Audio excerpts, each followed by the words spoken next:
Welcome to the Explainer. Let's talk about that device that's probably in your pocket or your hand right now, your smartphone. It's your lifeline to the world, right? But the very networks that make it all work have some pretty serious weaknesses that can be exploited. All right, before we really jump in, just a quick heads up. This is part 6 of a 10-part tutorial, and it's all based on a really extensive research report from Virtualization Options LLC called Wireless Attack Vectors, a comprehensive technical guide. Now, everything here is for informational and educational purposes only. The full report is actually classified as internal-only research, so today we're just focusing on unpacking the key ideas from this one chapter. So here's what we've got on tap. We're going to start with why this is such a big deal. Then we'll look at the modern hacker's toolkit, what they're actually using. From there, we'll break down how a cellular attack really works. And finally, we'll wrap up by looking at the tough choices we all face between being connected and being secure. Okay, let's get right into it. Think about it for a second. Every single call you make, every text you send, every little location ping your phone makes, it all travels through this huge, invisible network. A network that, let's be honest, we implicitly trust. But the real question is, how secure is it really? And that's the key takeaway right there. This isn't some niche technical problem for cybersecurity pros. No way. As the source material points out, the security of these networks directly impacts millions, maybe even billions of us. It's become the fundamental infrastructure of our daily lives. So how on earth does someone attack these massive, complex cellular networks?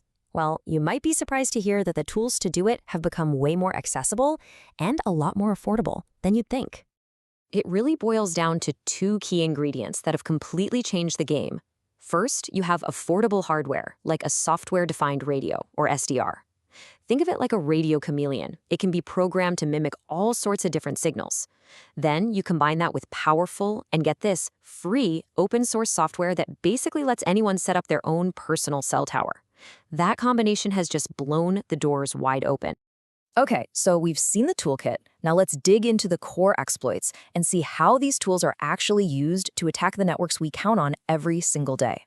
First up is a classic, the one you might have heard of, the IMSI catcher, also known as a stingray. It's basically a wolf in sheep's clothing. It pretends to be a legitimate cell tower with a super strong signal that nearby phones just can't resist connecting to. The second your phone connects, bam, it gives up its unique identity, its IMSI number. And that number is tied directly to your SIM card, which means an attacker can now track your device. Next is a technique that is just brilliantly simple and frighteningly effective. It's called a downgrade attack.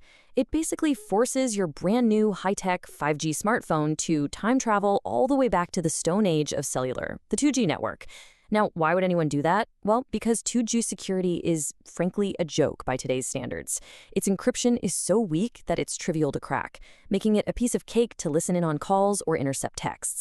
So when you take that IMSI catcher and combine it with a downgrade attack, what you get is a full-blown fake base station. Using those SDRs and that open-source software, an attacker becomes the man in the middle for your entire mobile connection. Every call, every text, all your data, it all flows through them first. They can intercept it, read it, and even manipulate it. And this is where it gets real. These attacks aren't just theoretical exercises. The real-world consequences are incredibly serious. We're talking about your exact location being tracked, your private calls and texts being intercepted, your identity being stolen, or even just having your service cut off completely. You know, all of this really points to a fundamental conflict that we see in so much of modern technology. It's this constant tug of war between the convenience of being connected everywhere all the time and the absolute need to stay secure.